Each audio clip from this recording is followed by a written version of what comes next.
figure this war is just going to fit in with your ideas? While everybody else is taking life, I'm gonna be saving it. And that's gonna be my way to serve. What an unusual character, and a man of tremendous conviction. He was persecuted as, by his own people in the army and stuff. They thought he was a coward, or they thought he was a liability. And so you have a man who's actually crawling into the... It's an ordinary man doing extraordinary things in incredibly difficult circumstances, and he crawls into an experience that turns most men, reduces them to the level of animals, and he exercises and maintains his equilibrium and his convictions and his faith in the midst of this without a weapon. And it just, greater love hath no man than he laid down his life for his brothers, and this guy did it repeatedly and very consciously. He not only gave up his stretcher to the guy, first he fixed him up, he patched him up, and then he put him on the stretcher.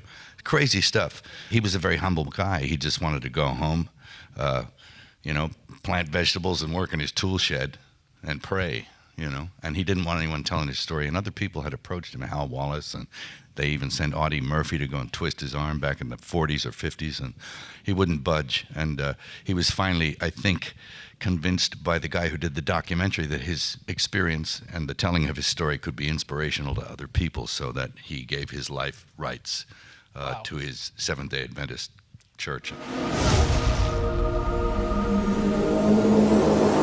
When you see the film, you'll see that the battle actually took place on a field that was in reality about half the size of a football field, maybe a little bit bigger than that. There's explosions around these guys, there's weaponry, there's all sorts of stuff, and the idea was to be as true to life as we could be. So we started off with all period correct ammunition and rifle sounds and gun sounds. And in reality, they don't always sound dramatically as cool as you want them to be. Vince Vaughn's gun in reality sounds more like a pea shooter than it does a machine gun. So obviously we had to enhance all of those weapons.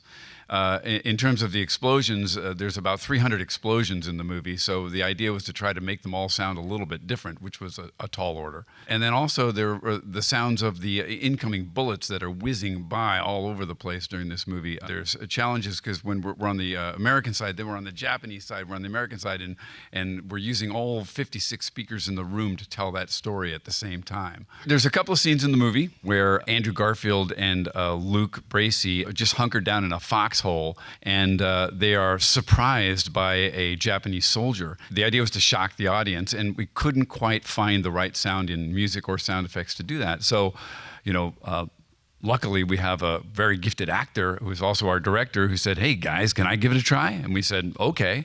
So we gave him a microphone, and we ran him the scene, and just as the Japanese guy pops his head up, Mel goes, into the microphone.